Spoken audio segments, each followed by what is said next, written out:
عدل کا آفتاب نمودار ہوگا. لیکن آپ نے پڑھا ہے سنا ہے, برابر مجالس میں آپ حضرات شرکت کرتے ہیں, میرا سن بھی اتنا نہیں ہے کہ جس سے زیادہ آپ نے مجالس سماعت کی ہوں گی. برابر آپ نے یہ سنا ہے کہ ایک دن ناصر دین خدا آئے گا, ظلم و ستم سے بھری ہوئی دنیا عدل و انصاف سے بھر جائے گی, پرچم اسلام پھر اسی انداز سے لہرائے گا, دین مصطفیٰ کو پھر سے وہی تقویت اور آج جو ذوف و اسم ہلال ہے وہ دور ہو جائے گا, اور آنے والا منتقم خون شہداء ہے. دیکھیں بس یہ میری گفتگو ہے, شہدائے کربلا کا آنے والے کو انتقام لینا ہے, یہ سب کا عقیدہ ہے. زیارت وارثہ میں آپ یہی تو کہتے ہیں, یا سار اللہ وابن سارے کا کیا مطلب؟ اس کے ضمن میں یہی بات ہے کہ آنے والا ظلم کا انتقام لے گا. مگر اب میں آپ سے پوچھتا ہوں کہ کس کے ظلم کا انتقام؟ کیا صرف شہدائے کربلا کا انتقام لینا ہے امام کو؟ نہیں, صرف شہدائے کربلا کا انتقام نہیں, بلکہ جناب حابیل کی شہادت سے لے کر صبح قیامت تک, ذرا سا متوجہ رہیں, جناب حابیل کی شہادت سے لے کر جو اس کرۂ ارض کے اوپر پہلا ظلم تھا, صبح قیامت تک ہونے والے ہر ظلم کا انتقام امام کو لینا ہے. مگر اس زمین پر ہماری نگاہوں کے سامنے آنے کے بعد, ظہور کے بعد امام پہلا انتقام کس سے لیں گے؟ دیکھیں میں ذرا سا, میں نے آیت وہی پڑھی, ظلم کی تاریخ آپ کی خدمت میں بیان کر رہا ہوں مرسل اعظم کے بعد. پہلا انتقام امام کس سے لیں گے؟ ہم نے کہہ دیا منتقم خون حسین, منتقم خون شہداء, تو کیا آنے کے بعد پہلا انتقام شہادت کربلا کا ہوگا؟ پہلا انتقام جناب علی اصغر کی شہادت کا ہوگا؟ کیا پہلا انتقام جناب علی اکبر کی بھری ہوئی جوانی کا ہوگا؟ کیا پہلا انتقام جناب عباس کے کٹے ہوئے بازوؤں کا ہوگا؟ کیا پہلا انتقام جناب قاسم کے پامال لاشے کا ہوگا؟ نہیں, نہیں عزیزو, بلکہ امام آنے کے بعد سب سے پہلا انتقام لیں گے اپنی دادی, اپنی جدہ ماجدہ کے اوپر ہونے والے ظلم کا جو مدینے کے اندر کیا گیا. ذرا سا متوجہ ہو جائیے, کیوں انتقام لیں گے؟ سب سے پہلا انتقام کس کا؟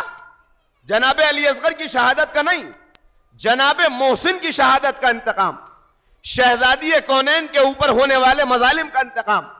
کیوں؟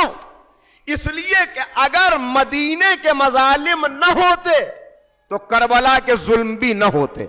توجہ فرمائیے, اگر مدینے میں شہزادی کے جس میں مطہر پر کوڑا مارنے والے ظالم کا کسی نے ہاتھ پکڑ لیا ہوتا تو کربلا کے مظالم نہ ہوئے ہوتے, کربلا کی شہادتیں نہ ہوئی ہوتی. کربلا کے مظالم کی تمہید ہے مدینے کے مظالم, لہذا پہلا انتقام مدینے کے مظالم کا لیا جائے گا, شہزادی کے اوپر ہونے والے مظالم کا. اور بس یہیں سے میں نے مسلسل جو تمہید کے منزل میں پہلے دو جملے کہے کہ ظالم سے میلان کرنا, ظالم کے سامنے جھکنا, یہ اہل بیت کے غلاموں کا شعار نہیں ہے, یہ اہل بیت کے غلاموں کا طریقہ نہیں ہے. اب اگر گفتگو کو سننے کے لیے آپ متوجہ ہو گئے تو ایک ایسی بیدار صلوات پڑھ دیجئے کہ جس سے مجھے اندازہ ہو جائے کہ آپ متوجہ ہیں اور میں گفتگو کو آگے بڑھاؤں.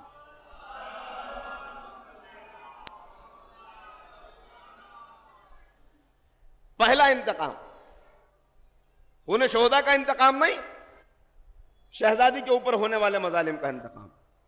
مگر اب ذرا سا توجہ کیجئے گا, ظالم سے میلان کرنا, ظالم کے آگے جھکنا, ظالم کی مدد کرنا, یہ اہل بیت کے غلاموں کا شعار نہیں ہے. توجہ فرمائیں, بلکہ جو ظلم کے خلاف پہلی آواز اٹھائے وہی اہل بیت کا سچا عاشق ہے, اور یہی اہل بیت کے چاہنے والوں کی تاریخ ہے. میں آپ کو, نوجوان بھائیوں کو, آپ ہی کی تاریخ سے روشناس کرانا چاہ رہا ہوں. 1 گھنٹے کا وقت میرے پاس ہے, اسی کے اندر تاریخ شیعت کیا ہے. تاریخ نے دنیا شیعت کے ساتھ کبھی انصاف نہیں کیا, بلکہ شیعت پر ہونے والے علم پر ہمیشہ پردہ ڈالا گیا. اور تاریخ کا طریقہ یہ ہے کہ تاریخ جب بھی لکھی جاتی ہے حکومتوں کے زیر اثر لکھی جاتی ہے. تاریخ کا لکھنے والا کوئی دیانت دار نہیں ہوتا. خاص طور سے تاریخ اسلام کے سلسلے میں اگر آپ دیکھیں, کسی دیانت دار نے تاریخ نہیں لکھی. تاریخ لکھی گئی حکومتوں کے زیر اثر. حکومتوں کے زیر اثر جو تاریخ لکھی جاتی ہے وہاں ظالم کو مظلوم بنا دیا جاتا ہے, مظلوم کو ظالم بنا دیا جاتا ہے. آپ اس تاریخ کو اگر اٹھا کے دیکھیں تو اب اتنا تو میرے پاس وقت نہیں کہ بہت تفصیل سے عرض کر سکوں, لیکن اتنا کہہ سکتا ہوں کہ جب تاریخ کا کوئی طالب علم شیعت کی تاریخ کا مطالعہ کرتا ہے تو وہ پورے وثوق کے ساتھ یہ بات کہہ سکتا ہے کہ شیعت, اب توجہ کیجئے گا, خطابت کا پہلا جملہ دے رہا ہوں, کہ شیعت کوئی آندھیوں کی زد پہ رکھا ہوا چراغ نہیں ہے جسے ظلم کی آندھیاں گل کر دیں. شیعت آندھیوں کی زد پہ رکھا ہوا چراغ نہیں ہے جسے ظلم کی آندھیاں گل کر دیں, بلکہ شیعت چراغ شہادت سے آندھیوں کو چکرا دینے کا نام ہے. شیعت ظلم میں مسکرانے کا نام ہے. شیعت چمکتی ہوئی بجلیوں میں آنکھیں نہ جھپکنے کا نام ہے. شیعت صبر کے پنجے سے ظلم کی کلائی کو توڑ دینے کا نام ہے. کربلا صرف گریہ و زاری کا نام نہیں ہے. توجہ فرمائیں, بیدار سماعتیں یہاں موجود ہیں, ارباب فکر و نظر کا مجمع ہے, اور میری آواز جہاں جہاں تک جا رہی ہے ابھی مومنین تشریف لے آئیں گے اور یہ گفتگو آگے بڑھے گی. شیعت ہے کیا؟ میں تاریخ شیعت سے آپ کو آگاہ کرانے کی کوشش کر رہا ہوں. بزرگ بہتر جانتے ہیں, نوجوان بھائیوں کے لیے میری گفتگو ہے کیا شیعت؟ کربلا صرف گریہ و زاری کا نام نہیں ہے بلکہ کربلا حرکت و بیداری کا نام ہے. ایک صلوات پڑھیں محمد و آل محمد.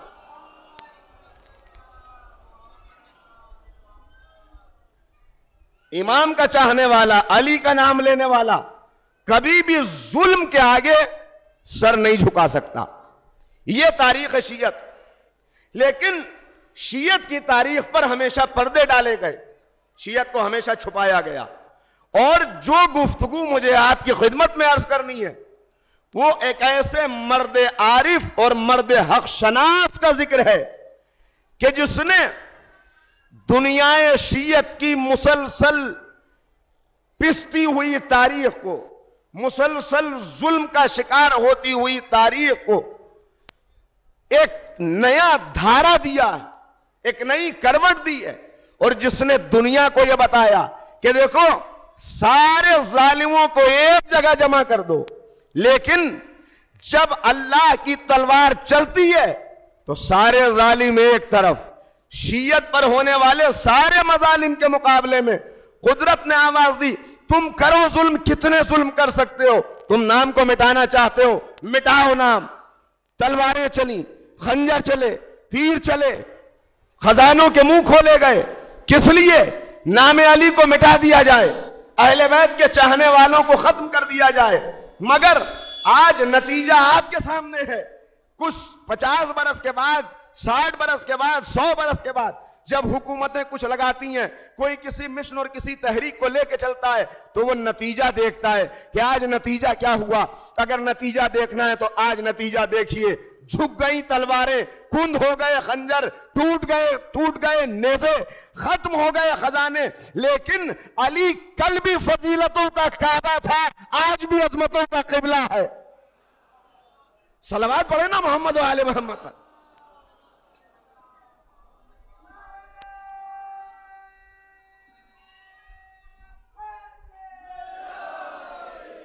بس اب جب اس منزل کے اوپر گفتگو آ گئی ہے تو اب گفتگو معیار کو نیچے نہ جانے دیجیے گا.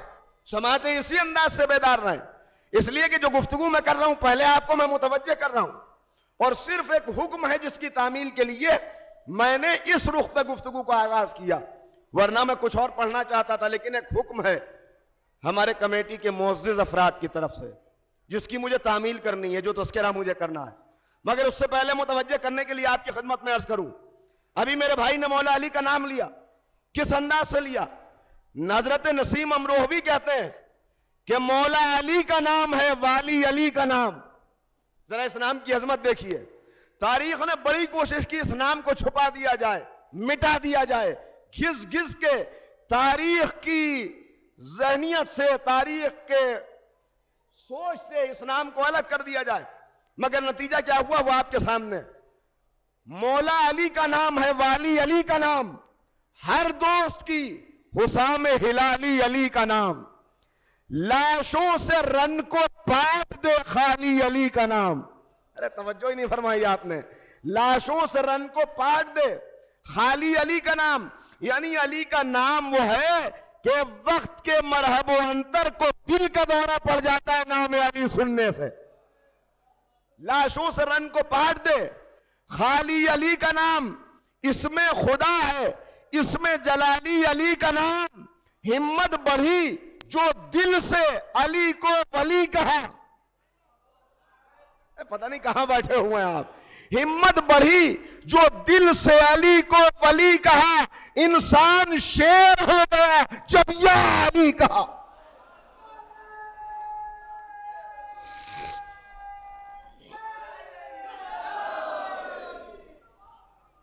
ظلم کرنے والے ظلم کرتے رہے, مگر یہ بھول گئے کہ ہر ظالم کو اسی کروٹ پلٹایا جاتا ہے. اور جس حق شناس کا تذکرہ مجھے کرنا ہے, یاد رکھیے, اگر وہ مرد عارف, وہ مرد مجاہد میدان کربلا میں ہوتا تو جناب حبیب ابن مظاہر اور جناب حر کی طرح اس نے بھی اپنی جان کا نذرانہ بارگاہ امامت میں پیش کیا ہوتا. اگر وہ کوفے کے اندر جناب مسلم کی شہادت کے وقت ہوتا تو ہانی ابن عروہ کی طرح وہ بھی اپنے خون میں ڈوبا ہوتا.